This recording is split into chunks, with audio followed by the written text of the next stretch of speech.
This is Bad Movies We Love, part of the Shice Podcast Network. If you're listening to this, you are the resistance.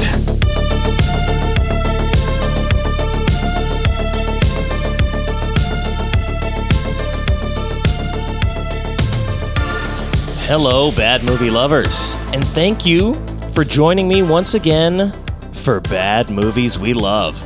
February is Love Bites Month here on the show, and as always, I am your host, Nick Scheist. The master of the stupid stuff! You know that I love the stupid stuff, and I'm excited to bring you more stupid stuff, but also bring you some not as stupid stuff, or maybe some not even stupid stuff, as the Resistance members only tier is now available at badmovieswelove.captivate.fm/support.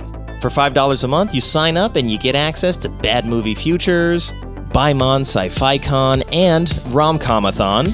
All the bonus episodes that I'm going to do that are not specific sub-series. You'll get an invite to the Discord server, and you'll be automatically entered to win in all future giveaways.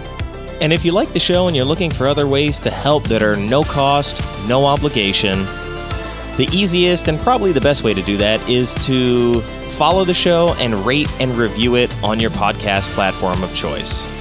You know, I kind of say it in passing a lot, but it actually really does help quite a bit. So if you're listening to this, yes, you that is hearing the sound of my voice right now, my nasally sinus-infected voice, as long as it is physically safe for you to do so, open the show on the player that you're actively using right now to listen to the show, and leave a review or a rating, anything that helps get the word out and let somebody else know that this show is worth taking a chance on and investing in. I will be very grateful if you do, and I might just read your review on the air. I think that's enough housekeeping for now because we've got a good show on deck for you.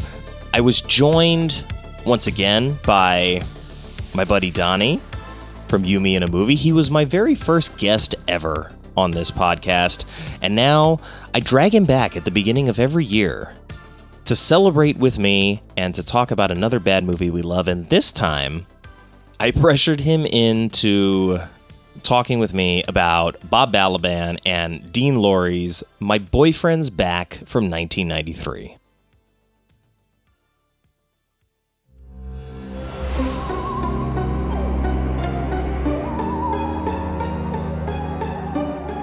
This dude's so horny, he came back from the dead. He's got all the insecurities we all had at that age. Even as a zombie, he's like, do I have my penis attached to me? Okay, good. Today, people be like, what? There's a person returned from the dead? What? But they're like, oh, that is weird. But nah. Well, it's not the worst thing that could have fallen off in her mouth, I guess. Whore of the undead. There's a lot of ucks going around in this movie. The film is only an hour and 24 minutes. There's no fat in that script. What were you doing at the mortuary, Mom? What do I know? I don't know if a movie's good or bad. I just know if I like it or not.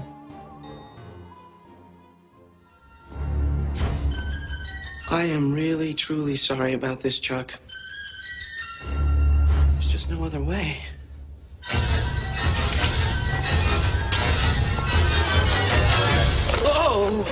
Oh, no! Oh, hi, Eddie. You know, colleges look at this sort of thing. Oh. Johnny? Oh, great. Oh my God, how could you? You ate Chuck! Not all of him.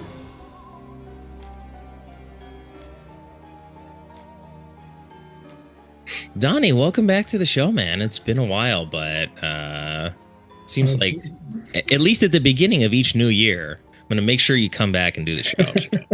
I'm glad to be back. This is, second, third time? I know we did... At least 3. Roadhouse and... Event Horizon. Event Horizon, that was the other. Yeah, I was glad to be back. Always love to talk film with you and just see what you've been up to, man.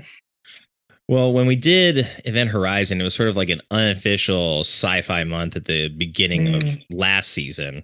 And now February has morphed into like an unofficial horror month. But honestly, like in the way that movie releases have happened lately, it's like February has been targeted as kind of like a horror month with movies coming out. So I feel like it is appropriate, but I split the difference and went with Love Bites. So we get like a little bit of maybe flirtation going on, but also monsters eating things. That'll probably unravel by the time we hit Ravenous at the end of the month, because I'm going to have to pitch some weird love story in the middle of that cannibal movie. But this, I think, was sort of the movie that I based the entire idea of the month around. And I had asked you, have you seen My Boyfriend's Back? And I'm glad that you stepped up and were like, hey, you know what? I'll watch it and we'll get back to you and we'll get something scheduled. So here we are. Yeah. I of course I could add horror to any month if you ever needed to, that's my favorite genre. But yeah, I remember you asking me to come up with my own film, and I within that Love Bites kind of theme, and I was having the most trouble. I could not think of anything that I think I came up with a couple that were actually serious kind of horror movies, and kind of take the discussion in a different way. And I was, that's some heavy stuff. And then most of them were like movies that aren't considered bad movies. Everybody, like, they were high rated, so those don't work.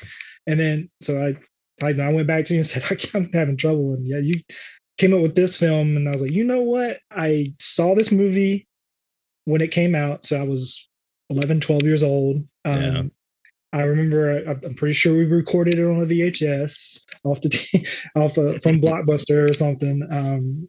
But I don't remember watching it a lot, but I remember little things about it. And of course, anytime I hear the song, My Boyfriend's Back, that I think of this film. I didn't think of parts of the film because I didn't come in my memory a lot, but I just remember I enjoyed it as a kid. And every time I hear that song, I think of the title of the movie, and I'm going to watch that movie again eventually. So I was glad you brought it to me. I got a chance to watch it again, and I still I enjoyed it. Yeah, it's a movie that I was 9 or 10 around the time this came out, so I was probably watching it on TV, and then it was like just horror enough to pique my interest, but also not so frightening that it was maybe out of my league for a horror movie when I was a kid. And I mean, this isn't really a horror movie. It's more like a dark comedy that uses a horror premise to set up this story. And, I had no idea this entire time that it was directed by Bob Balaban. So I see that and I'm like, what? I'm like, okay, well, that makes it interesting.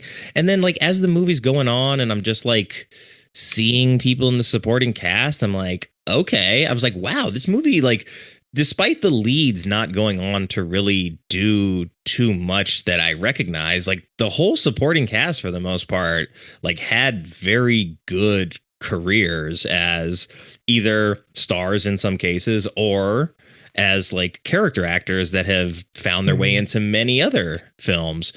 And I was like, how did this movie manage to get like this cast, but then didn't invest in like the lead performance? Like, obviously the budget for this wasn't outlandish or anything, 10 million bucks, right? So you can't have like star power at that point. Plus, I don't know who you would get. Like, you throw Michael J. Fox into this kind of movie, it's like he'd already done that. This, if you're I was like, this, exactly. I was like, this is like Teen Wolf with zombies, more or less, right? And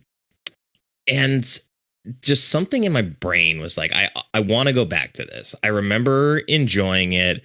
It's sort of like a ludicrous premise, and I didn't remember, like, I guess, how heavy-handed the gore was or was not. And it's not a movie that like makes its money on its practical effects. Right. You know, it does what it has to do in order to get the point across. But at the end of the day, this is basically a romantic comedy that uses that dark comedy horror premise to boost it up and make it a little bit different than some other things. But I made my wife, well, I didn't make her, but I was like, I would like you to watch this with me because you like rom-coms, and like this is one that I grew up with, and you know, this will show you a little bit about this. And so we had a good time laughing and checking it out last night. Good. I'm glad you mentioned like the casting, because that's one of the things that I noticed after why it's just I think it's perfectly casted. It's those strong performances by the you know, the lesser roles, you know, the Dingles family, Edward Herman. Yeah, absolutely. They're perfectly casted. And I, of course, you're gonna talk about Andrew Lowrey, the lead, but I think they hit a home run with it. I mean, you think, yeah, well, they could have got Michael J. Fox, or maybe couldn't, but you could think of him in that role, or a young Johnny Depp, or something like that. But I don't know if it would still have the same appeal. I mean, they got to find the cast members to play teens who aren't that age, of course. Like every movie from the 80s and 90s, they're all mid 20-year-olds playing teenagers. But he looks young enough they could pass. He was perfect in it. I thought he had that suburban boy, teen boy kind of feel to it. He's not some teen heartthrob, and that was, I think, important to the story. Him, you know, going looking at this like most beautiful girl in school, but he's not like a big hunk football player or something like that. So I thought it was very important that he just looked like an average Joe. I love the casting. I think that was one of the best parts of the film, all the way from top to bottom. Everybody was making the same movie. Everybody had the same movie in mind when they're, so that's something that's jumped out at me right away. Yeah, he is good, and you know, like Johnny Depp had done Edward Scissorhands. So Crybaby, was it Crybaby? Yeah, Crybaby as well. And like you said, Michael J. Fox had already done Teen Wolf. So there weren't that many actors like probably in that age range that were A-listers anyway that like you want to bring into this. But him being sort of just like your everyday teenage boy with unrequited love is kind of the character that needs to be at the center of this. And it's interesting to have not watched this since I was 10, right, 11 maybe, you know, because I'm looking at him and I'm like, oh yeah, all this stuff like makes sense. And then as an adult I'm like, maybe not so much. Like I remember being that kind of boy and like, oh yeah, well I just like have a crush on a girl. That means I'm in love with her and I'll take a bullet for her. And it's like just sort of conflating those two ideas. But you know, it starts with the birthday party in first grade and this idea that they're sort of cosmically linked in some way. And so like it is cute, you know, that is able to carry on and to sort of be the through line for the whole movie. And so I think even though it certainly has its weaknesses, I think it succeeds at what it wants to do. And in doing so delivers a quirky comedy that wouldn't get made today in the same way. Because I was like, is this like... I was like, is this PG-13? I was having trouble like nailing down exactly the range that it was, because a lot of the humor is very like sex based. He's very horny. He's going through like his hormonal changes. And so I'm like, okay, he's very lustful after this girl, but like, is he in love with her? Is he not? And so that element sort of guiding his behavior, I was like, you're starting to skew into a little bit more adult territory, and you're using his zombie appetite as a metaphor for his sexual appetite. So I'm like, it's starting to skew that direction, but obviously playing to, generally speaking, like a younger crowd. But I think that's the best part about having sort of like you said, Edward Herman, Mary Beth Hurt as the Dingles, bringing in J.O. Sanders as Sheriff McCloud, Paul Dooley as Big Chuck, Austin Pendleton as Dr. Bronson. Like all of those older characters, even Bob Dishy is the gravedigger, like all of the older characters are very, very aware of the style of movie that they're making, and they're like fully on board with it. And I love that about this movie. Can't agree more. Yep. that jumped out to me the most. And I think it helps that the film is only an hour and 24 minutes, hour and 25 minutes. Oh, the 90s. Yeah, right. There's no fat in that script. Like your protagonist is working towards something from the opening scene, and he gets obstacles along the way, and it's how he deals with obstacles. But there's never a moment where he's not working towards that goal, and it's just beat by beat. It just moves, man. And I think that you got to have that if you're not trying to hit a home run with story and perfect cinematography and acting and the score and all that kind of stuff. You got to just tell a story about a fun character to hang out with for an hour and a half. And I think that's what this film does. Yeah, you want to cheer for him. Like, despite him being like a horny young man, you're kind of still like, yeah, we want him to get the girl because the other guy's kind of a D-bag and this dude's really horny. So like, let him have a win. Like I said, though, directed by Bob Balaban, written by Dean Lorey, and then starring Andrew Lowrey, Traci Lynn, Danny Zorn, and then a whole other cast of characters that we just named. But this movie has, the tail of the tape, call it from now on. This movie's got a 55 IMDb score, a Letterboxd of 58, a Google score of 69, Rotten Tomato critic score of 13, an audience score of 45, which I think gives us a 49 on the Bad Movies We Love aggregator. So well within the sweet spot for movies that we talk about on this show. And the more, I think what made me really want to revisit this was seeing Lisa Frankenstein this year. Okay. Yeah. And being like, okay, dead guy, sort of decaying love interest, but there's some push and pull there. And then it made me remember, like, oh yeah, they did this kind of with Warm Bodies as well, where like the zombie love interest. So I was like, there's no way that those movies exist without the knowledge of this film. So whether or not it's a direct influence on those other movies, they're like the same genre, which I don't know if there was one before this. There might have been, but it's not one that I remember. No, that's a good point. I immediately thought of those two movies. When I said I was glad you said you don't think this kind of movie gets made today. But those are the two more recent ones that I did think of. Unfortunately, I haven't seen either of those. I don't know. Was Warm Bodies as much comedy as this one? It's lighter comedy. I would say Lisa Frankenstein's style of comedy is much closer to this, in that it's like adult geared, very aware of what it's doing in its comedy. Warm Bodies is like almost the comedy is situational. It's like, oh, she's dating a zombie who can't really talk and they have to communicate through these weird things. And his physicality is funny. And the fact that John Malkovich is her psycho dad is funny. Yeah. It's like, I think he's military and she's the general's daughter and there's a war against the zombies. So there's this running monologue in Warm Bodies that is told from the zombie perspective. Sounds like they had to wide up young adult. A little bit. Yeah. So that it's definitely geared towards that. Okay. And so the whole time, like, you hear Nicholas Hoult speaking as the narrator, but then on screen, he's like, he can't communicate that way.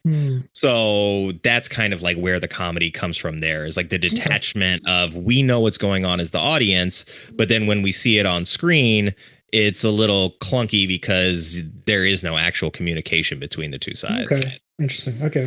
I never saw that one. I didn't think that was up my alley. And Lisa Frankenstein, I've almost pressed play on that a couple of times this year, but a lot of it's set in the 80s, right? So it's like, then that's usually like kind of a turnoff for me with watching films today, because I don't know, but like this, and that's kind of a topic in itself. When I do want nostalgia of the 80s, 90s, I go back and watch those films. I don't really get nostalgia for new films or shows like Stranger Things that they don't really scratch that itch for me. I don't know why. I don't know if it's technology wise what they use to shoot the stuff or what. I don't know what it is, but this movie made me. I don't know if because I watched it as a kid. Maybe I don't. I don't know. That's I don't. I'm not on that nostalgia bandwagon with the new stuff.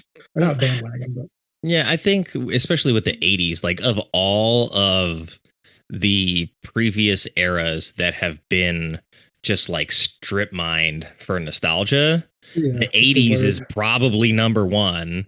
And then it's like what the 50s is in that conversation as well in terms of like aesthetics and trying to like recreate that and just pump that nostalgia. But like the generation that sort of grew up in the 50s and remembers that stuff like is aging out of being a prime movie going audience. So it's like you and me who grew up in the 80s, they're like, well, of course, they just want like stuff to look like the 80s. And it's like, no, we already had that. So it's like pimp out another generation, but do the 60s or 70s or something. But there have been period pieces made recently that are like were the 90s or the 2000s, and it's like very specific in that it's like, oh, here's the soundtrack that we're using to make sure that you know it's 1994 or something, or here's the cell phone technology that we're making available in this movie to let you know that it's dated, or sort of the iPhone is either just coming out or not coming out, and that's like 2005, so that's like right where that line is. And I've seen more of that lately, but making a meaningful quote unquote period piece from like the early 2000s is like, why though? You know, we put some of that new metal in there. Right, exactly. Unless you're really looking for new metal, then like that's what you got to do. I was just talking to some guys yesterday that are going to come on the show, and we were talking about The One with Jet Li and how like that has a very big new metal soundtrack, and how that was so identifiably 2000s. Yeah, the early Resident Evil movies. Yeah. But like you mentioned Bob Balaban, is that how you say it? Yeah, I mean, I think so. I was like you. I didn't know that it was him that directed it until researching the film after I watched it, and then I don't recognize that name, and then you see the face, like, oh yeah, he's in like hundreds of movies that I watched as a kid, and I just saw him. I don't know if you watched Severance. He showed up in season 2 of Severance. Oh yeah, that's right. So I was like, right. That's a coincidence, but a lot recently in those Christopher Guest documentaries like Mighty Wind, Best in Show, movies like that. He's really, really, really funny, and when he shows up, he's a good actor too. Excellent comedic actor. So I think having that kind of guy in charge of this movie is important, because I think they originally approached a younger first-time director and then moved on because they're like, we can't have a first-time director do this movie. So they ended up hiring Balaban, and I think his experience just as a comedic actor really worked well with all of those character actors that support the film. And especially you see it like in the performance of the doctor character, like he's so zany and weird. And it's like, if you don't have a guy who understands sort of being a quirky comedic character, then I don't know if you like really lean into that as heavily as you do in this movie ultimately. His line delivery, and I'm not going to put it on that pedestal, this film and the dialogue and everything, but it gives me that film of a Mel Brooks movie where these actors deliver these lines in a great way, and then they just move on. There's no sitting on the joke like wah wah. It's edited really well. And Dr. Bronson, the things he does, the way he just delivers these lines. And a lot of these movies were like that back late 80s and mid 90s or early 90s, where there's a weird thing going on. Today people be like, what, that there's a person returned from the dead, what? But they're like, oh, that is weird, but man, it could happen. So they just go along with every day. Oh, he died yesterday. Oh, here he is just walking into the class. Well, don't think just because you're dead you can come in whenever you want, like things like that. And Bronson's the same way. It's like, okay, well, you're dead, which is unusual because we don't normally see this much activity for a dead person. I love his line deliveries and his little side story to being the evil doctor trying to sell was it cosmetic surgery without the surgery? Yeah. Is what He's a called it. terrible doctor, as it turns out, but like he's an interesting like scientist. He's like, oh, I'm in it for the mystery of figuring out what's going on, but terrible actual doctor. You wouldn't want him to be your doctor, like if you really needed help, that's for sure. Would you watch or put this movie kind of in the same feeling category as like Young Frankenstein at all? Yeah, I could see that. I also, Cloris, I forget her last name, the old lady that her husband had come back from the dead. She's actually in Young Frankenstein. That made me think of it like, oh yeah, it kind of gives me that same. It's not as good as that movie, of course, but yeah. I could see that. It also reminded me a little bit of like Little Shop of Horror in the way that the humor is structured.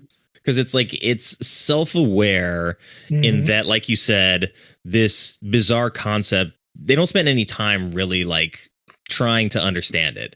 It's like as soon as he comes out of the grave, he's like, well, this hasn't happened in 15 years. So it's like, we're not even going to try. We're just going to let you know that it happens sometimes. And we're hitting the ground running and we're going from there. So similar to, I think, with Little Shop of Horrors, where it's like, there's this like crazy thing going on, but you're just like dealing with it as if it's just another sort of like everyday hurdle. And I was like, okay, so it's really sort of operating on a wavelength that not a lot of films really like to tackle. There's another one, I think it's called Heart and Souls with Robert Downey Jr., where like he dies and then he teams up with a bunch of like other ghosts. I don't remember the exact premise, but my wife loved it and she showed it to me, and it was a lot of fun, honestly. And so it's like, he's just dead, and like that's just kind of like the story, and like we're just going with it. We're not needing to spoon feed the audience like every little bit of detail about why this is like theoretically possible.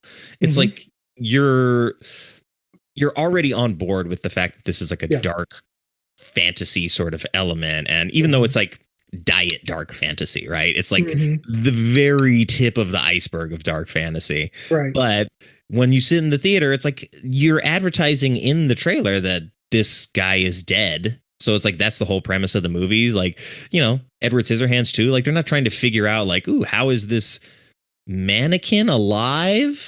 Like, no, it's just like he's a person and we treat him like a person. And so that's what a lot of movies sort of like seem to have lost, is like the Encino Man that just came to mind. Like the humanity in those characters, where you don't sort of ask questions about whether or not they're human. You just they are human, and we're going to like figure out the story as if they are. Yeah, I agree. That I love that about the films from the our time.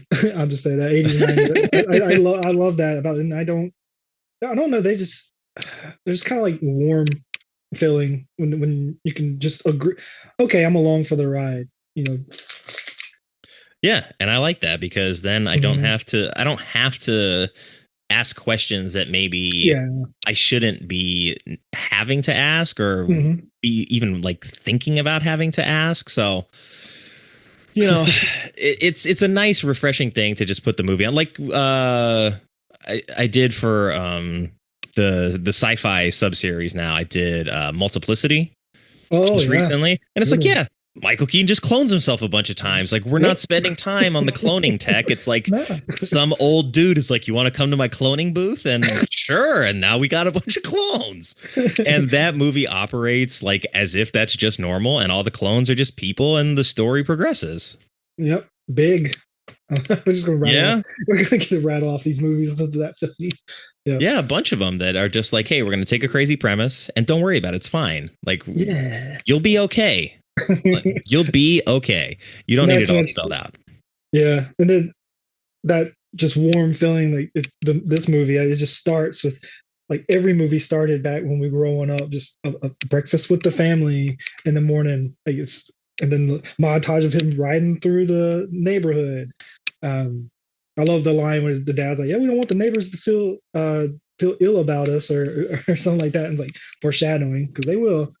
And then the whole comic part of it, like you're looking through a comics like Creep Shows. That's nice and warm, fuzzy feeling. So I think it does that.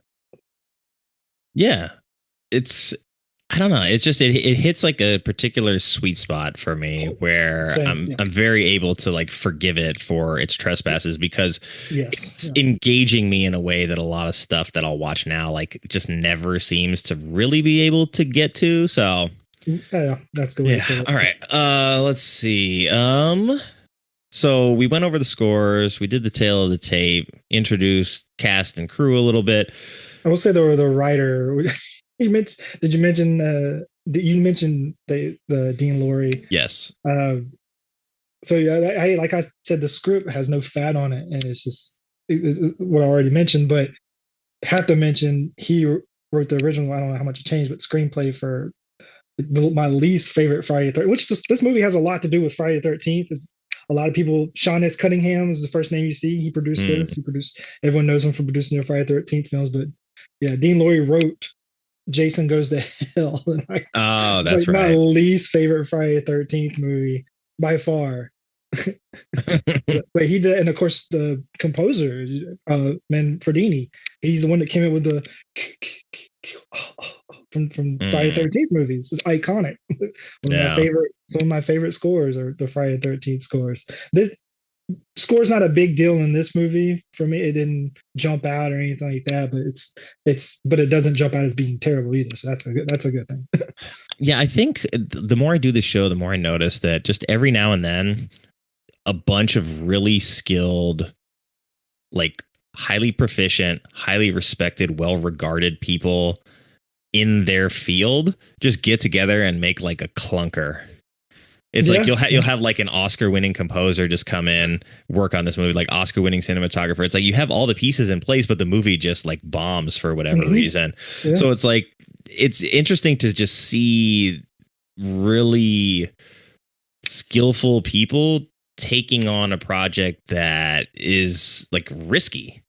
Right. Whereas like I feel like I don't know if I see that as much anymore. You'll see like, hey, this guy won an Oscar composing for Christopher Nolan or something. Right. And then it's like, oh, he's just Nolan's composer now. So every time Christopher Nolan makes a movie, that's his go-to guy. And then he'll come out and he'll do some smaller scores for some other films. But you're always working on a movie that is going to be like in the conversation every year for potentially best score. Right.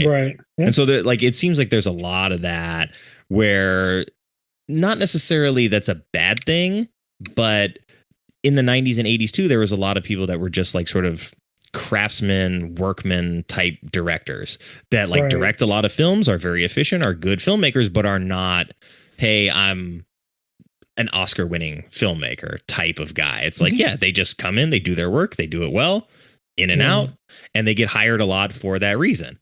So the whole like the Roger Corman group of directors, like that. Joe Dante comes to my mind, but yeah, there's a lot of guys that just know what they're doing professionally. Yeah. And so it's nice to sort of like go back to that where it's like, hey, you just have a bunch of people like all basically at the top of their field kind of working on a project that maybe they're just doing it like because they like it and it's not meant to like do anything other than be something that they're having fun doing and getting paid to be professionals for. So it's definitely a different model of filmmaking now than it used to be. But since we're talking about that, let me take a moment to set the table for our audience that is like, what the hell is this movie? What are you talking about? So this began as a series of comic sketches about a teenage zombie before Lowrey developed it into a full script.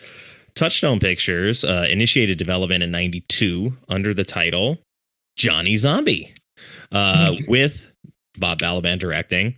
Filming then took place in Central Texas on a $10 million budget, and the title was changed just before release to align with trend of using song titles. The film received overwhelmingly negative reviews. Critics panned its inconsistent tone, unappealing characters, and weak humor. While some praised the performances and lighthearted approach, most found it nonsensical and ineffective, with comparisons to Heathers and Balaban's earlier film Parents. It did not go on to make its money back, grossing just over $3 million against its $10 million budget. But like I said, there are movies now that I feel maybe couldn't exist if this movie didn't try this at the time. Sure. Yeah. Go ahead and compare this to Heathers, man. Right. I know. Yeah. Completely different tone. Why would you compare this to Heathers? Like, that just seems like a mistake on the part of the critic. Did you watch the film? Yeah. No, like just the trailer. Yeah, like I feel like Teen Wolf is a much easier, more accurate comparison. Even if you wanted to get something a little bit more heady, be like, oh, this tries to be similar to Edward Scissorhands and doesn't have that element. Like, it doesn't have the overall craftsmanship to it, kind of thing. So I'd be like, yeah, okay, those are at least fair comparisons. But like, why are you picking Heathers? Why are you bringing that into this? Like, okay, I mean, yes, sure, it's a teen movie that was well regarded at the time, but that's nothing to do with this. Yeah, no. I compare it, even though it's not as lavish with its effects and everything, is Beetlejuice. Like, it's a horror comedy. It's, but of course it's not all crazy Tim Burton style, so it doesn't have that. But I bet if it did, it would be probably more regarded. But I'd probably put it along with that. The quick one-liners that they throw. I eat Chuck for you. God, my boyfriend won't even pump my gas. Right. It's little things like that. I put them in that category. Yeah, not every movie can be directed by Tim Burton, people. Okay, so just chill out. All right. Well, do you want to do the honors and lead us with the synopsis haiku? I sure can. You dropped that one on me. I did. I know. It had been a while. I did it for you, man. Thank you. All right, I did it for you. I did a haiku for you. I came back from the dead. Should have led with that. Yeah. So, high school and zombies, the mad things we do for love, undead comedy. Yeah. Accurate. First haiku ever done. Oh, sweet. Nice. I know. I like making people have to do it. I do it. I learned, I didn't know anything about haiku until I played that samurai video game. But oh, yeah, Ghost of Tsushima. Yeah, Ghost of Tsushima. Yeah, I know, that's fun. Let me go find all the places where I can make haikus in this game. And then I do it, and I'm like, this was horrible. I was like, I'm not even good at this. That's probably why I wanted to actually start doing it. Or it was either that or Yakuza movies like started lining up, and it was just a Yakuza movie. I was like, all right, this is a sign. But I did one too. In fairness, I always try to at least have one ready so that my guest does not feel like they're walking the plank by themselves. Okay. Johnny died horny, then came back the next morning. Love bites after all. That works. I know. I'm watching it. I sort of like joked to my wife. I was like, "This dude's so horny. He came back from the dead." I was like, "If you really think about sort of like that idea, is like." That's what I see in the movie now as an adult. Like when I'm younger, I'm like, yeah, it's just this unrequited teen love. I'm like, no, I don't think so. He's got all the insecurities we all had at that age. The sexual fantasy in the beginning. The referee comes in and throws the flag. Yeah. Playing with he says the equipment's not long enough or big enough. Or whatever. What? I love that he fantasizes that his teacher sort of is, or he's dreaming that his teacher is in there saying like, this is the worst sexual fantasy I've ever seen. Yes. Or the saddest or something like that. It's like, so yeah, he's dealing with a lot of teenage insecurity in general. He has a crush on the hottest girl in school, and she's dating like the quarterback, and so a lot of cliched stuff there. Matthew Fox. So there's a lot of cliched stuff in the film, of course, but yeah, it's a teen sex comedy that's lightened up a little bit. So of course it's going to have those elements in it. So to me, that's not a strike against it, Mm-hmm. But mentioning Matthew Fox, so we need to talk about that. I think if people who haven't seen this movie or they weren't around when it came out, there's some people in it that you recognize if you go back and watch it where they got their start and everything. So that might give you other people incentive to go watch it. Like Mr. Lost, Matthew Fox. Yeah, well, we're going to get to a couple of those people when we hit trivia here in a minute. But for the people who haven't seen the movie, I guess that want some insight. Why do you think that people would say that this is a bad movie? That's a good. I don't. That's a good question. I mean, we talked about the lead not being a known face, or teen heartthrob. I don't. That's when I was watching it. You know, I could see it not being crazy popular. Like we mentioned, it's not flashy like Tim Burton movies back then were, but it's just I can't really answer that because I don't see anything that's bad about it. You know, it's just if you're either it's kind of like I can't say other rom-coms are bad because I don't watch that many of them. So it's like if you like movies and you like different aspects of film, like acting, writing, cinematography, score, you'll find something to like in this movie. It's just I don't know. I don't know. Maybe people felt it had been done before better.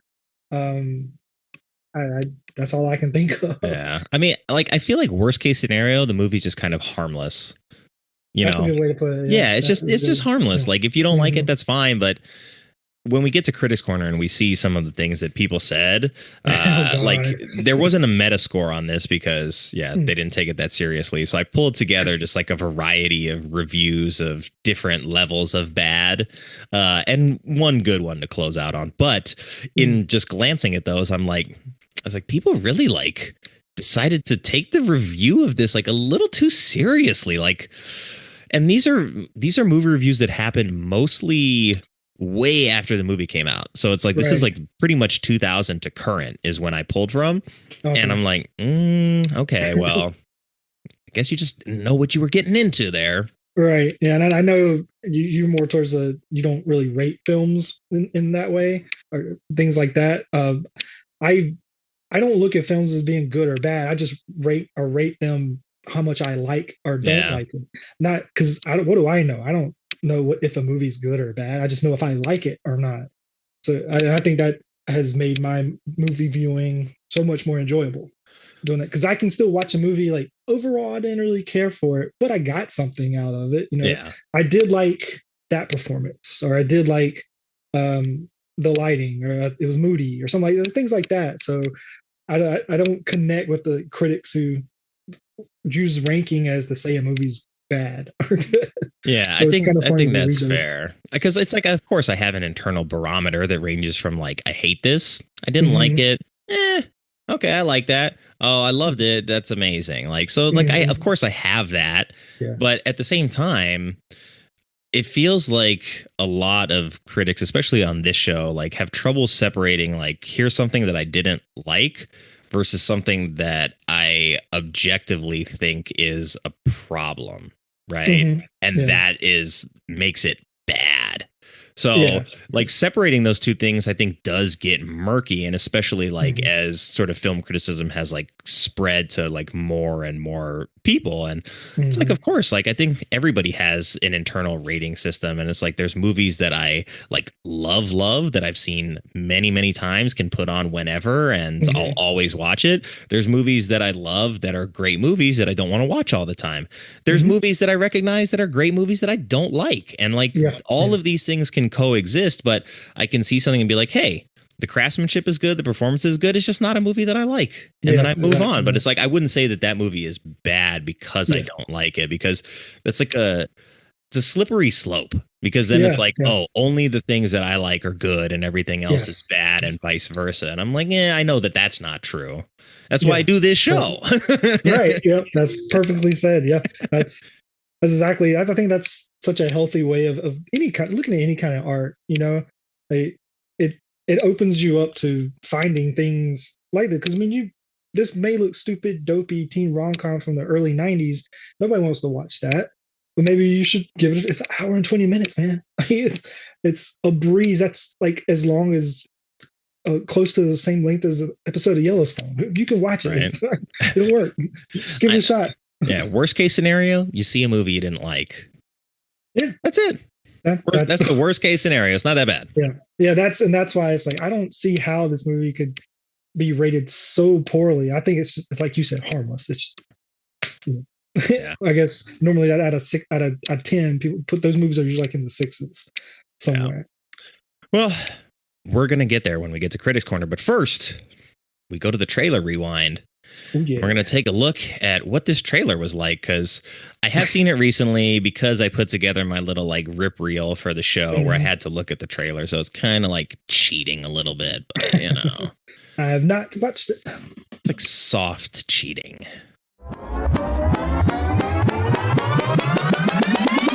This trailer rewind is brought to you by Zombie Facelift, the newest innovation in anti-aging skincare from the place you'd least expect it.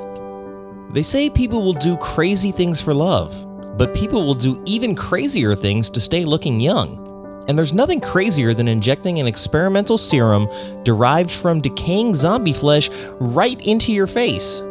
That same enzyme that causes the walking dead to desire human flesh has been isolated, extracted, and inverted to produce this revolutionary new injectable that reverses the aging process by stopping cell decay. Sure, the doctor who invented it might be unethical, unlicensed, and just outright crazy, but he gets results, and that's all that matters when it comes to looking and staying your youngest. So when you start seeing wrinkles you want to eliminate, make sure you try Zombie Facelift. It's cosmetic surgery without the surgery. And now, back to the show.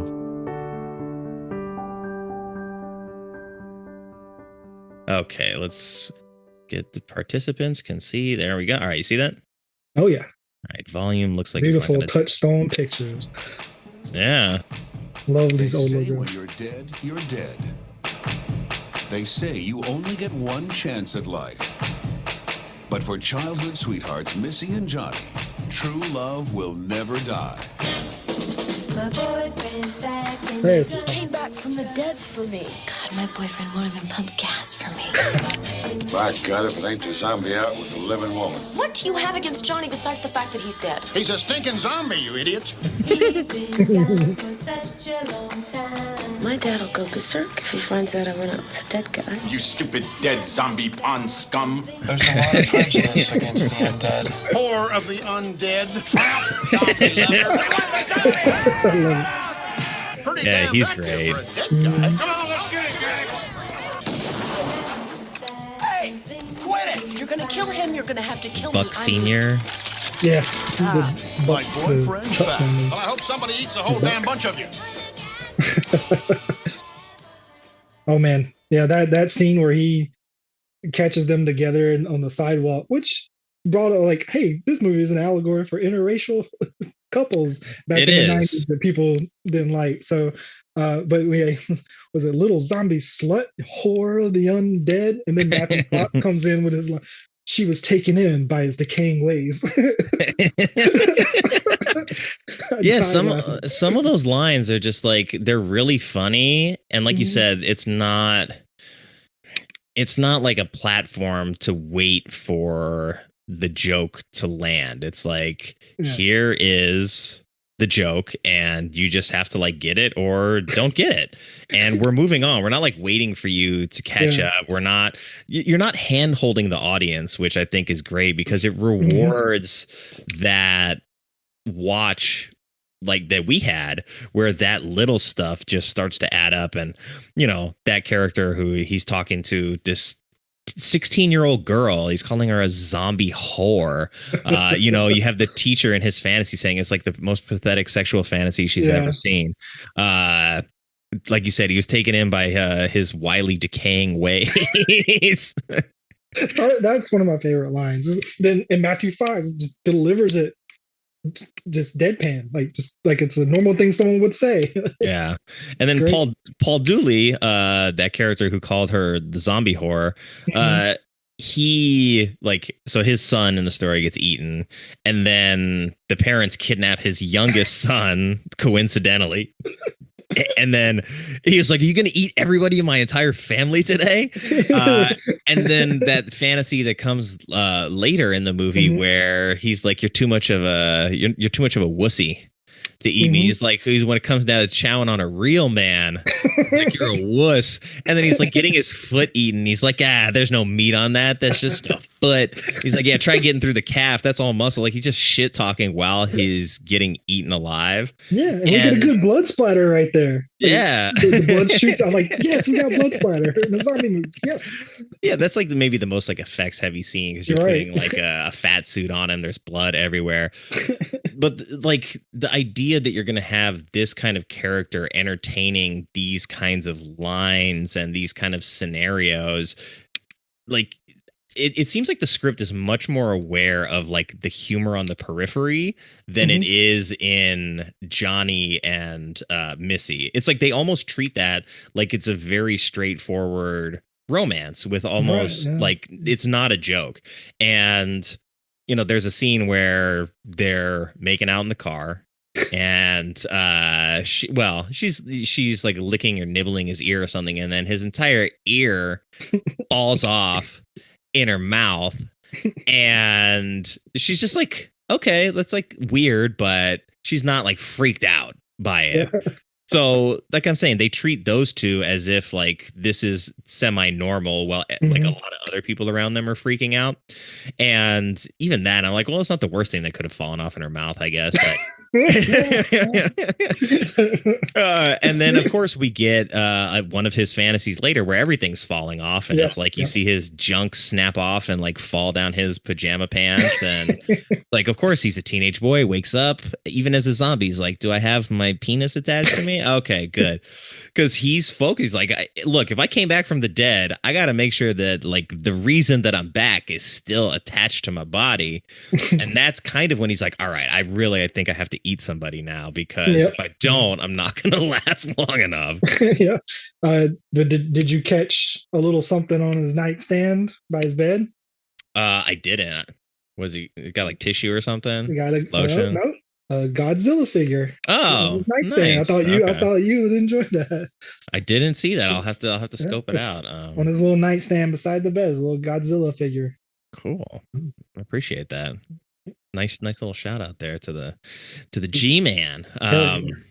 Well, see, look, you hit me with a piece of trivia that I didn't know, so that's a good time. We're gonna go to trivia right now. Ooh, time for trivia.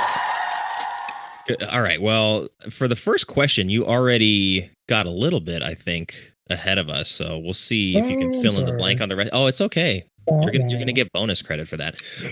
But this was the feature film debut for a couple of actors who would later be pretty recognizable names. Can you name them? There's two. Name Matthew Fox. We all know from Lost. Right. And the most obvious one you get in the movie theater is Matthew McConaughey. All right. Yeah. They're shooting it in Texas, so they found he just strolls up to the movie set and like, hey, you guys need a background actor? Oh yeah, get on in here, Matt. So yeah, you have those two. And then this isn't his first role, but a very young Philip Seymour Hoffman is in this movie. Eating it up. He's so good, and credited only as Philip Hoffman at the time. So he had not added the Seymour to maybe like make himself a more serious actor, but still like so good as Buck, right? Or no, he's not Buck, he's Chuck. Sorry, Chuck. Yeah, that's right. There's Big Chuck, Chuck, and then Little Chuck, and then there's also Buck. So I give up. There's also Young Buck and Little Chuck, right? So there's a lot of ucks going around in this movie. But okay, question 2. So when Johnny and Missy go to the movies, what is the name of the movie on the marquee that they go to see? Oh. The Midnight. It's like I read it. It was like a made-for-TV movie. Midnight Hour. The Midnight Hour. All right, so you're halfway there. So the name of the movie on the marquee was Johnny Zombie, which was the working title before they changed it. I was thinking of the movie they were watching. The movie that they were watching was The Midnight Hour, which was the second half of that question. So you're still going to get a point for that one. So interesting so interesting. They're like, hey, we're just going to advertise the former name of this movie, and then we're going to have a different zombie movie that's playing, and this is going to be some random TV movie. So, all right, last question. You mentioned this movie was filmed in a small town in Texas. Matthew McConaughey, Edwin Neal, and Joe Stevens have all appeared in what Texas-based horror franchise? Oh, you laid that one out. Texas Chainsaw Massacre. Man. There you go. I wanted to make sure that like there was some points you could get here because when we go to the wheel, that's more spins on the wheel for you. Oh, nice. Yeah, you haven't been here since the wheel was invented, so no, I wanted to give you some cracks at it. Yeah, shout out to Next Generation. I like that movie. That might be a bad movie. Yeah, might be back for that one. Enjoy that one. And that is that all the trivia? That is all the trivia except for this bonus trivia that's coming. Right. It's not questions as much as just like factoids, but Renee Zellweger technically is in this movie, but she was cut from the final version. She too is in Texas Chainsaw Massacre Next Generation with McConaughey. Love it. Yeah, kind of you get maybe an extra actor on that trivia question, but she's not in the movie. So a little bit loose, but probably the most search for that scene. Then. Yeah. Maybe the most interesting trivia that I saw here was that Peter Jackson was offered the chance to direct this movie and declined because it definitely is like in his style of horror comedy. He would have done a good job. Further. Yeah, it would have been a lot more gory, that's for sure. Yes. His early films. He's like, okay, so do I get to show intestines? They're like, no. He's like, all right, I'm out. Puppets high on heroin with Vietnam flashbacks. I love old Peter Jackson. Yeah, this is a PG-13 movie at the end of the day, so sorry, Peter, we're not going to let you do that.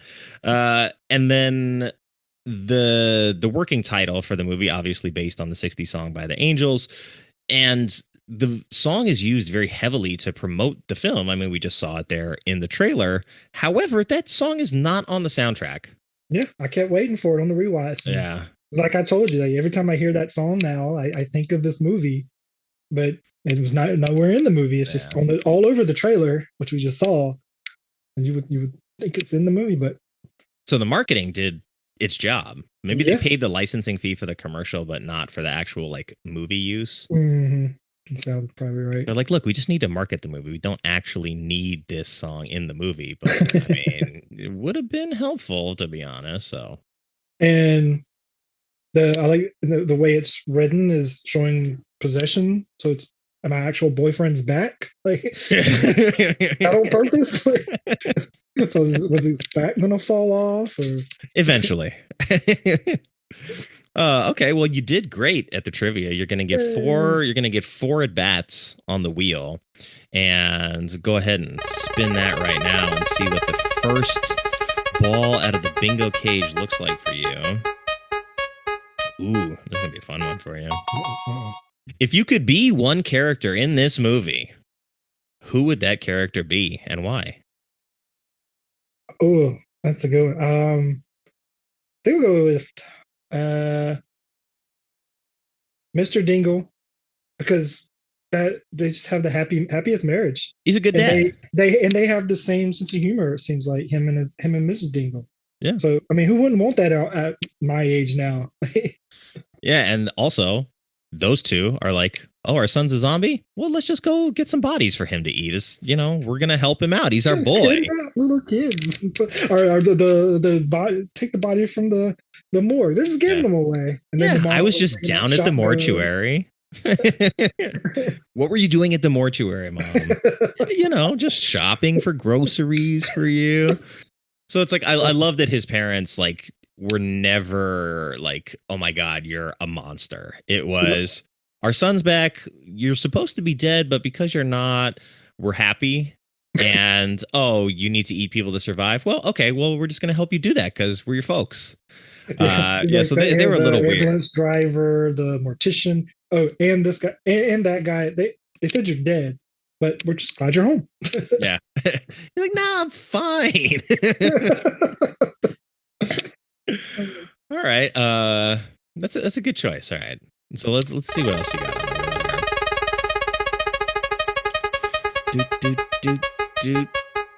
Oh, is it gonna click over one more? No. Okay. If you could ask one character from the film a question, who are you gonna direct that question at, and what is the question? Oh man. I would ask Johnny, what does human flesh taste like? Because I'll never know, and I'm going to find out. But I gotta know why.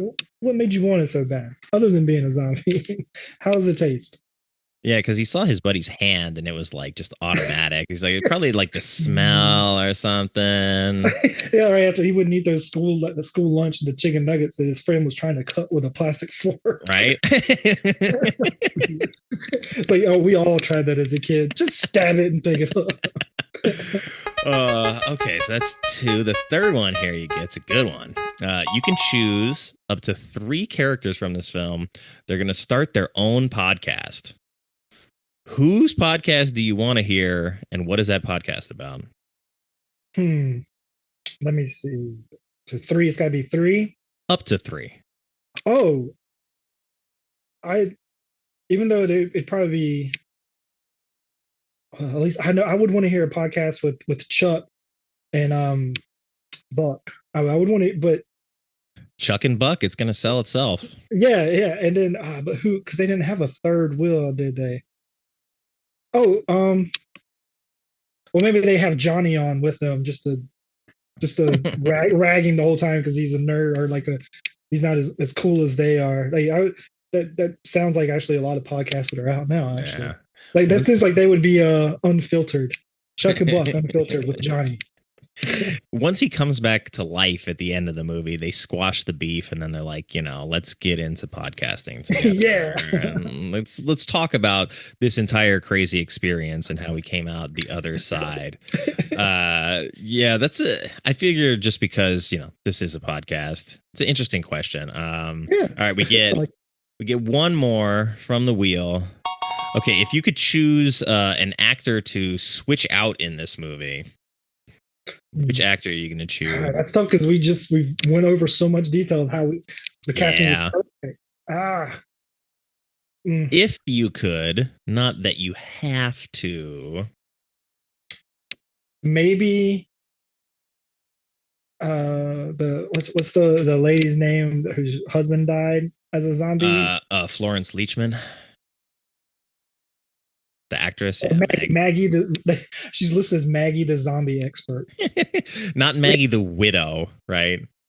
Right. No, maybe a few more lines with her, but have what's her name from? I just watched a trailer in the movie she's going to be in. She's gotten popular because of the White Lotus show. Oh, Jennifer Coolidge. Jennifer Coolidge, yeah. Yeah. She's Maggie, the zombie expert. Oh, why do you want to know? Yeah, I mean, I think she could play the sort of disheveled widow pretty well. That'd be fun. I like that one. All right, well, I mean, that wraps up our time here on the wheel. So. Yeah, we got some good spins on that though. Is there anything that you wanted to talk about movie wise that we didn't get to cover before we jump on to the next segment here? I thought it would be kind of interesting what how the young crowd view males chasing the female. What would they think about Johnny? The younger people today, would they just call him a stalker? I thought, yeah. I mean, he was going to stage an entire robbery in order to impress this girl. Creepy, which his friend told him. Eddie said, "This is kind of creepy. You should probably seek help, buddy." Yeah. No, it's fine. Can't understate Hoffman. Phil Hoffman's just went for it, and then it turns into slapstick, stooge type, comedy. I think which I've never seen him do before, other than what's the movie? Is it Along Came Polly where he's shooting basketball all goofy looking. Yeah. Is that Along King Polly? Yeah, I think so. Yeah. Um, And that scene in the hallway with him and the baseball bat is one of my favorites because I like that it's like just sort of that slow tracking shot, but like it's, I mean, if you look at it, like he's playing it pretty seriously. And so, like, of all the moments in the film that are horror, that's kind of like one of the closest ones that actually gets to being frightening. And then I think when he breaks the glass on the axe and he's taking it out, and then he just grabs that one piece and like picks it up and drops it all dainty like as he's staring at Johnny. I'm like, is this something that like he brought to the character when it's like I feel like it is because he just like gives him this look as he drops the glass and he grabs the axe out of there, and it's like, yeah, he's really intent on murdering this guy right now. So it's one of the more like intense moments, and that's when like the shift happens where Johnny finally like eats a human for the first time, I think, and important scene in the movie.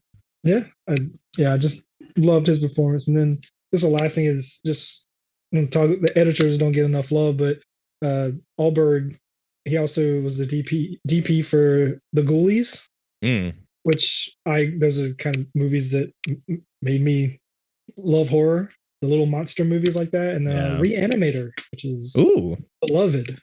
He was, I believe, the DP for. Cool. Wanted to shout out to him. Yeah, having a good editor in your corner goes a long way. And, you know, with a movie like this, we talk about its sort of economy of ideas and an hour and 20 something minutes. You know, I think other versions of this movie are like over 2 hours long.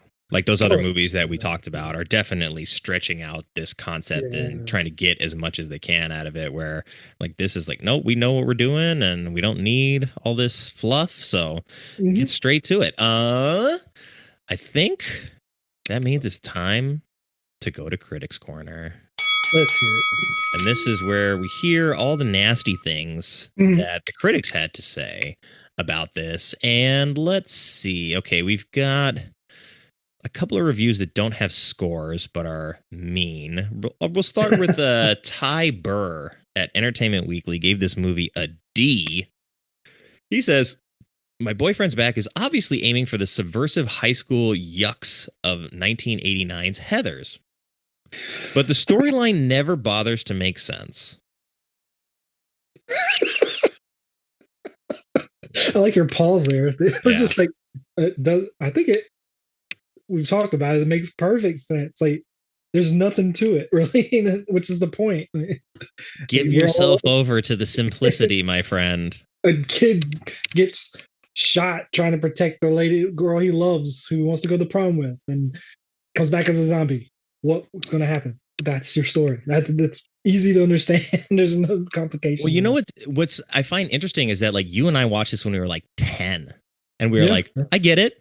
Yeah. And then this guy's an adult writing this review in the 2000s. Like, this doesn't make any sense. But that's kind of the thing we were talking about with like how movies of a certain kind are like trying to spoon feed the audience things that like have to make sense in order for you to just accept it and like move on to the next thing.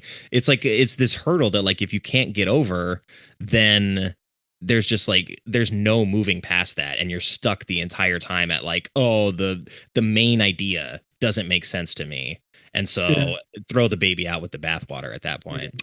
Yeah, I think the only spoon-fed thing is in there aligned because it's funny is everything dead eventually decays. It's like that's if you had a question like why is he falling apart even though he's alive, like if you wanted to ask that's just why, like it's simple. Yeah, I mean the whole story sort of is right there when he comes out of the grave. He talks to the grave digger. He's like, oh, this only happened once before. It wasn't good when it happened then. If you leave, it's gonna be trouble. And he's like, well, my penis is pointing me in the direction of this girl that I'm interested in. So due north, Mr. Gravedigger. Okay. Yeah, we've already mentioned comparing this to Heathers is not the right idea. Yeah, I don't know how you enter this movie and you're like, it has to be Heathers or it's a failure. It's like, okay, you need to dial it back. This is of the Teen Wolf variety, sir. Yeah. So get on board with that. All right, let's see. We've got that was the D-. the Jeff Shannon at the Seattle Times gave it a 1 out of 4. Simply put, absolutely none of it works. The movie utterly fails to set a foundation for its dark fantasy, effectively turning every character into a moron.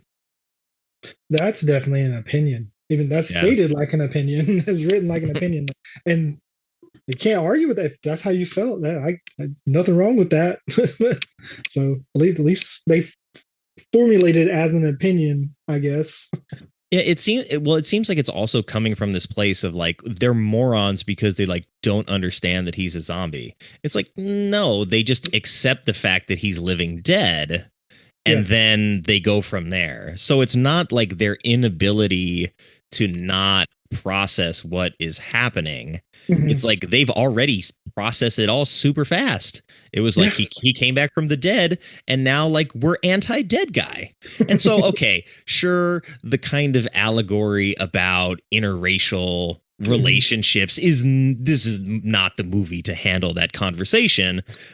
And so maybe if you were to point at that and be like, oh, it's maybe using that idea in the wrong way, okay, I'd give you that. But this is not what this guy is saying. Sorry, Mr. Shannon at the Seattle Times. Okay, who do we got? We got our boy James Berardinelli from Real Views. He's always on this show. It says, as it is, my boyfriend's back is as mindless as a movie can get. That's not necessarily a bad thing, but it certainly isn't a heartfelt endorsement. Okay, so he's just like, meh. I'm gonna sit on the fence on this. Yeah. Yeah, I mean, well, he has a point. It is. It's like we've been preaching the whole time. It's not hard to grasp. It is pretty mindless. Like you're either with it or you're not. Yeah, I mean, he gave it 2 out of 4, so just split the difference and yeah. I get it. Okay, well, my favorite bad review of this is from Rita Kempley at the Washington Post. If this is correct, it says A-grade comedy about teenage zombies romance with the prettiest girl in school. It is cheaply made, thoroughly cliched, and absolutely guaranteed to make your stomach turn. Maybe. Oh, maybe she's saying turning that it is bad, not that it's gory. Yeah, it's the gory. Because there's not much of that in there. Yeah, that's why I was confused. Ear falling off, noise or nose flying off when he sneezes. That's a pretty gross nose when it comes off. Using gum to stick it back. Yeah. That's pretty funny. No, I mean, sure. Was her name Rita? Is that what you said? Rita Kempley. Yeah, there's no score attached to it, so it's tough for me to tell if this is actually like a good review or a bad one. She says an A-grade comedy. That's capitalized, but it's not hyphenated. So she says cheaply made. 10 million. I guess 10 million's wasn't cheap in early 90s. Especially for just a teen comedy, like with a simple script. I don't, and it doesn't. I think the effects hold up for being a 90s movie. You know, they just use, his nose fell off, so your instinct is to put your hand over your nose, so that simplifies. You don't have to show anything there. Same with it when his ear's off. That's his ear is out of frame or out of shot when he's talking to the doctor. It's just cleverly, quickly done. It doesn't look cheap to me. I mean, it just looks like any other movie back then, I guess. Yeah, I mean, good editing, like you said, goes a long way. And in that scene in the bedroom where he's like falling apart, and he grabs her arm and he's like, "Don't go," and his arm just pops off. And I love the look on her face where she's like, "I don't even want to see it, but get that thing off of me." She does look straight ahead. Like she plays that like very deadpan, and it's pretty great in that moment. All right, so I think the good one that I saved was Stephen Holden from the New York Times says, "If My Boyfriend's Back is an irredeemably silly movie, it has an engaging lightness of tone and uniformly impeccable performances by a cast that maintains just the right attitude of deadpan parody." Way to put it. There you go, Steve. Everything he says, what we've mentioned, everyone's on the same page making the same movie, and they're all professionals, and it all comes across that way to me. Yeah. So at least somebody was able to like go to bat for this movie and be like, no, this isn't bad. All these other people got to stick up their ass. And I guess that there's sexual humor in it, but it's totally different from what sexual humor is today. This movie would have like 1,000 more curse words and sex jokes and probably nudity.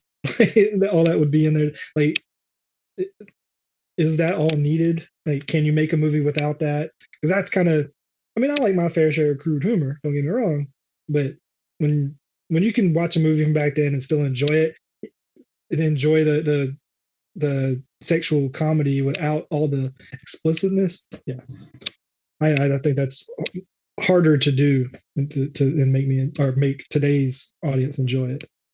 Yeah, I think a lot of the way that a lot of dialogue is written today is humor based in a way different way, right? Mm-hmm. Like the Jurassic World Rebirth trailer that just came out. The teaser for it was like, oh, they're going for a horror vibe. You have Spielberg like, really? Yeah, we got to take it back to horror. And then they release the full trailer and it's like, why is Scarlett Johansson delivering like stupid one-liners? I'm really? Like, oh, why did you do that? I was like, you had us with the last one.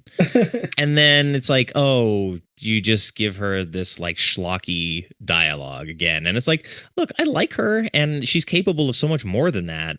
Mm-hmm. Why do a lot of sort of prominent studio features feel like they need that type of humor in it? You know? Yeah, that's what you're saying. Yeah, I need to check that trailer out then. Yeah. I've seen the first 2 Jurassic Park movies. That's all of those I've seen. So I don't know the original 3. The first 2 is the only ones of course, the first one I've seen hundreds of times. The second one I only watched like a year or two ago. Lost World, yeah, when I was doing the podcast, and I enjoyed it, but I haven't seen any of the other ones, any of the new ones. But I mean, when you said that first trailer for the new one is bringing back the horror, my ears perked up. You know, it's like, ooh, that sounds cool. But you say they ruined it with the next trailer. Well, it's like the first teaser for it you see is like, oh, they're sort of going less is more, where they want you to like be afraid, but not like douse you with it. And then the later clip showed a larger sequence from that.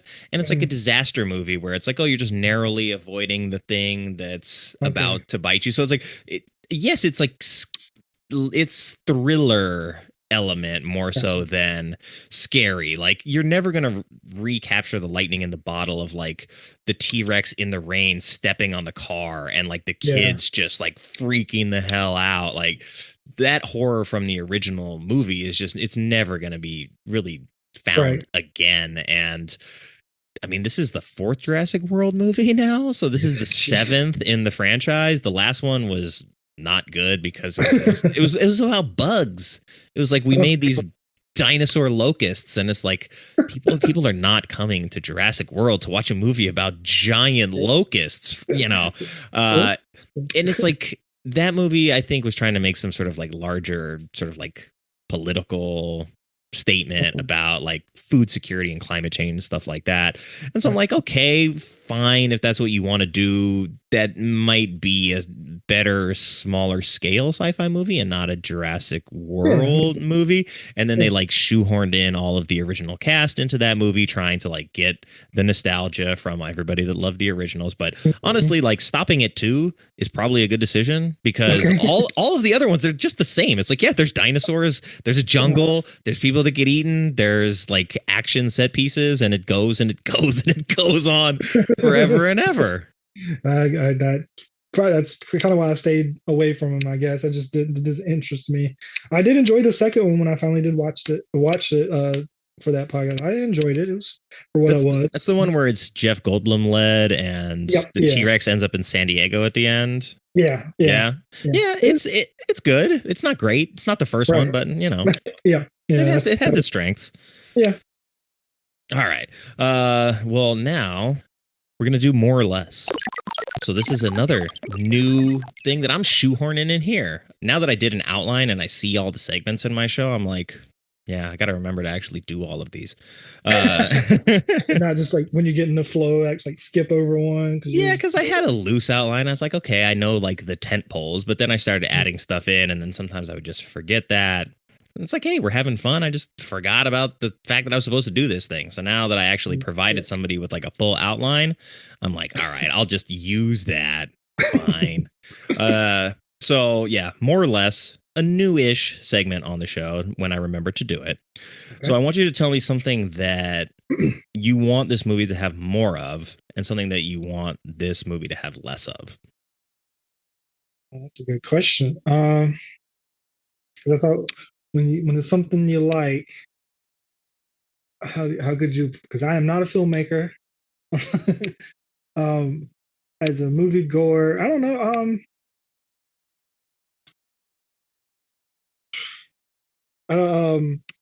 Actually, I think I would enjoy if this movie did have like the some good music, like my boyfriend's back song, and more music from that time period. Even though the movie is set in the '90s, it's present '90s, but that music goes so well with the trailer and the comedy. I think if it, yeah, I mean, I did, you know, the score is fine the way it is. It's not amazing, but it fits the movie fine. It's kind of in the background, but some cool music, I guess, would be nice.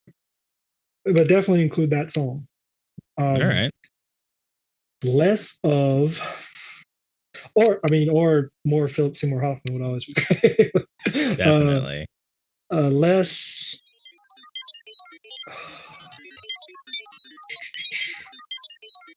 Oh man, that's a tough one.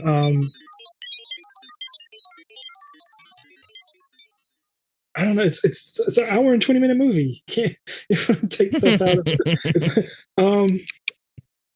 I don't know. I can answer that one. I can't. Nothing's jumping out of my head. All right, I'll take over. I'll say maybe less of the race baity metaphor with them. Like you don't have to treat like the dead guy as like a whole separate like race of people and make the sort of subtext about interracial relationships. Yeah. I don't think you would lose anything. Yeah. I mean, right. Would you still have the funny lines? Whore of the undead. I mean, you could still have that line. Yeah, because you could take out the like the woman that sneers when she walks back and is like disgusting or something like that. I think it's something she says. Yeah, you could do it. You could do without that, and would not hurt anything. Yeah, I don't have anything. I don't have fair anything. enough. Fair enough. Take out because, like I said, it's so short and it is what it is. I don't think there's nothing in there that turned me off. That I just said, wow. I don't know. All right, fair enough. I would say like maybe more of like if I were to sort of envision like making it myself, like let's invest a little bit more in the grotesqueries of the practical effects, so that like when he eats Philip Seymour Hoffman, like we keep the tone exactly the same, but the actual practical effects of him eating the guy are a little bit more graphic, that kind of stuff. Yeah, definitely do that. I like gore. Yeah, exactly. Okay. Like or the whole. So you would like Peter Jackson to make it? Yeah, that would have been a lot of fun. It would have been slightly different, but still would have been a lot of fun. Okay, let's see. So now that we are wrapping things up, what is a good gateway drug movie for this? We talked about a lot of like comedy films, but if you were like really trying to get somebody to push play on this movie, what is something that's of a similar ilk that might help convince somebody to be like, oh, all right, maybe I would like to watch My Boyfriend's Back? I mean, things that we haven't mentioned. I know you mentioned like Lisa Frankenstein. I think the lead guy in this, He's in Buffy the Vampire Slayer, the movie Buffy Yes, the Vampire correct. Slayer. I think that's the same frame, which I like the movie more than the show. I know that's blasphemy. I know it's blasphemy, and people might turn your show off when I say it, but oh well. Well, at least my they wife made it hates over an me for hour at that point. Idle Hands, I think, like because I know Idle Hands still works for like the young crowd today. Yeah, I think people like young crowd still loves that movie. I think if they like that movie, they might get something out of this. Yeah, that's a good choice. Newman came on the show and did Idle Hands, so that's right. Yeah, it's a good circular plug for my own show. You can check that out. But yeah, it handles the comedy, handles sort of like the horny teenage angst. Definitely amplifies some of the visual stuff in terms of like gore and the horror genre. And like just here's the movie, believe it, which one of your movies, Drop Dead Fred, I think is in this kind of vein, the dark comedy. Like she's got a imaginary friend. Just believe it. Just go with it. Don't need to explain everything. Yeah, I like that. I mean, again, one of those movies where someone's going to either, and in that movie, it's like, hey, the idea is that nobody believes her except for one person. So, but you don't like spend a lot of time trying to really figure out like whether or not it's real because the story is just moving too quickly for that to be part of the discussion. I know I like Lisa Frankenstein and Warm Bodies, I think are good movies that came much later down the line that like were influenced by this movie. So I think both of those would be good choices, but I feel like I just have to stick with Teen Wolf being the closest, where it's still like a high school comedy. You have a very sort of friendly main character in the lead, and they have a transformation that in that case like kind of makes him an outsider but also makes him cool. I think they end up going to the prom at the end of that one as well. And he's just it's this werewolf in the middle and everyone just goes with it. He's a wolf, and like it was scary there for a second, but really he's just a cool wolf dude. And so yeah, like I think those are probably pretty close in terms of just like tone and energy. That's a good viewing party there. Movies like that on in the definitely background. would be fun. Definitely would be fun for Halloween. There you go. Yeah. Okay. Well, I think let me see. I said if time permitting, we'll do word association, and it would seem as though time is permitting. So we're gonna move on to word association. Time's always permitting with movie talk until you fall asleep. I know. I tried to like, let's not get too, try to keep it under 2 hours for the audience's sake. It's like, I could talk for 3 hours. I've done it in the past, but for the audience sake, I want to give them the benefit of like maybe being able to see the runtime is less than 2 hours and be like, oh, great. Let me push play. So I want to have you just take a breath. Yep. Free your mind. And I'm going to give you 5 words. And I want you to tell me the first sort of thought that pops into your head when you hear that phrase or that word in this case. The first word that pops into my head? The first thing you think when I say first the word. Thing. So, okay. Word association. It'll typically just be like a short thought or a word, and that's fine. Yeah. Okay.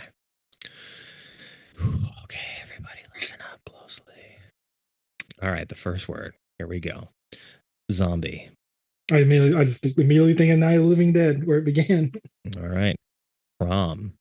Prom Night. The one with I think of the movie Prom Night. I'm going to think of movies. I guess. Fine. Okay. Yeah. Prom Night with right. From I can't think of her name. The actress from Prom Night. That's Jamie Lee Curtis in there? Jamie Lee Curtis. Yeah. I'm terrible. Okay. Decay. I think of this chicken being left in the fridge for too long. I don't know why. I think because we had some chicken. I guess I had some chicken in the fridge. Like we got to eat that. Trauma. You're gonna open it one day. It's gonna stink. Okay. Doctor. No. and, Just no. I just don't go. and love. My wife. There you go. Great answer to close it out. Yes. Cool. Well, I mean, yeah, that's the show. I like that. I like the word association. Mention that with the film. That's fun. Good stuff. I enjoy. I've been away from listening to movie podcasts because I'm reading a lot of books right now, and I listen to podcasts on the chapters after I read the book. But I'm reading like 3 at one time, so that's all I've really been able to listen to. Only, I'll check yours out, and guys over at Cinema Shit Show, theirs and Newman's is amazing. Of course, Movie Friends, but it's good. Like I still enjoy talking about movies, especially with people like you. Like you make it fun, and this I like the format of the show. The things you've added, a lot of fun. Because and as one of the reasons I kind of stopped listening to other podcasts other than my friends is it's kind of the same. They just sit there and talk about the movie. There's no interaction other than just kind of the things you've heard over and over again when they talk about the movie. So I'm glad you asked me back. Yeah, I'm glad to have you back. And I know we talked briefly sort of about Wolfman. So one of the new sub-series, it's the members only section, is we do bad movie futures. Mm-hmm. And that is where we'll take sort of a current movie. I started with a crop of 2024 stuff to get started. A good idea. Yeah. But it gives me a chance to talk about new movies, and especially the stuff that is like Joker 2, right? Super divisive. People hated it. Megalopolis was another like, oh my God, how could Coppola like make this kind of disaster? And so it's like, that's the kind of stuff I'm looking for. And Wolfman, score wise, is in the low 50s. So it definitely counts. I haven't seen too many positive reviews about it. So I'm glad that you liked it. And that'll give us something to talk about. But it's a lot less regimented than this. There's a couple of questions that I'll probably format like while I'm thinking of the structure, and there's like one at the end where I'm like, okay, here's like the 2 main ideas of the show, which we'll do at the end, but it's a lot more formal and less editing on my part. I like that. That's good idea, because that's like a movie that you might have pooped on and you listen to other people talk about it and why they think it's fine. Like for me, Wolfman was fine. It was again an hour and 40 minutes of it was simple. Like here's this. I'm not attached to Universal monsters like I know a lot of people are, and I know that, and I get why that can bring a movie down for people. Nothing wrong with it, but just I like Christopher Abbott a lot. I me too. In more movies, like big roles, but everything I thought it was fine. It was just fine. Yeah. So that's what we do on the other show now. It's like we're going to take a look at that movie, and the idea is you and I are essentially like stock market analysts analyzing this movie's stock. Is it going to be more appreciated in the future? You think it's going to go down? And that's kind of like what frames the discussion. Then we just like have a conversation. Okay. It's so hard to predict what horror movies are going to make a comeback and whatnot, because the climate of what people like in horror changes every decade, sometimes less. So that's fun. That'd be fun to talk about. And then I think when we do this show, most of the movies I talk about on this show are 30 years old. I mean, this one's 32 years old. So we have the benefit of several decades behind us of like seeing how trends change, and also looking back at a movie and being like, well, this movie it had all this potential that maybe wasn't actualized or didn't resonate maybe socially in the way that it does now. And then so when we read all of these reviews here, mostly people from the 2000s forward reviewing this movie like almost 10 years after it came out, and looking at it as sort of like a silly time capsule from the 90s, rather than looking at it as a time in the 90s where movies were more free to trust the audience and not like over explain themselves and just be efficient and get in, get out, do what they're meant to do. Yeah, agreed. Yeah. It was good. I guess I like the fact that this movie could work in any decade. I think there's not much to say, hey, that's straight up 90s. other than maybe the mom using the house phone. Yeah. Other than that, like there's no 90s music in it. That's true. It's not. So I think, which I think works for it, in my opinion. Like, yeah, I mean, because the idea of sort of like a unrequited love high school story is not new. It's, I mean, it's still getting made today in a bunch of different ways. So the timelessness of that is a benefit to it. And like, yes, sure, it's dated a little bit, but I mean, yeah, it's 32 years old. What do you expect? Yeah, maybe just like the clothing and the practical effects, which are going to be non-existent at some point. Yeah. But yeah, this was fun. Nice to have you back, man. I look forward to doing Bad Movie Futures on Wolfman. Well, yeah, can't wait. Like, that sounds tons of fun. I appreciate you asking me to be on it again, man. Like, there's my part that you want to talk to me about movies, sir. Always. I'm like, at least at the very minimum, at the beginning of every year, I'm going to get you back in here, and you got to come back. And it gives me something to do. I'm waiting on baseball to start. Yeah. Well, I'm going to, like, I have my actual notes now where I keep track of like everybody that I talk to and like what are the potential sort of movies that they would want to do. And so right now in April, we're doing basically like kung foolery. And so I have some ideas lined up, and I know you and I had talked about it in the past, but only sort of jokingly, is Only the Strong. Oh yeah, the banana way, banana way, banana. Non-stop. These kids are troublemakers. Let's teach them how to fight dance style. That's awesome. Oh man, I think I do think about that movie every once in a while. So I have that on the list of potentials, along with, you said, Chainsaw the Return, right? The McConaughey one, right? Texas Chainsaw Massacre. The Next Generation. Next Generation. Sorry, yes. Yeah. Oh, dude, yeah. I bought the Scream Factory edition of that movie. Like, did I really enjoy this, or did I just like? why did I like this? And I just bought the Blu-ray when they released, and like, oh yeah, I enjoyed this. It's not good, but I enjoy it a lot. I love Unhinged McConaughey and Renee Zellweger as a Scream Queen, basically. Dude, I like that movie a lot. Yeah, you could do a lot worse than that. Yeah. Cool. Well, I appreciate you being on the show, and nice to find a time to just sit down and chat with you again. Miss it. Yeah.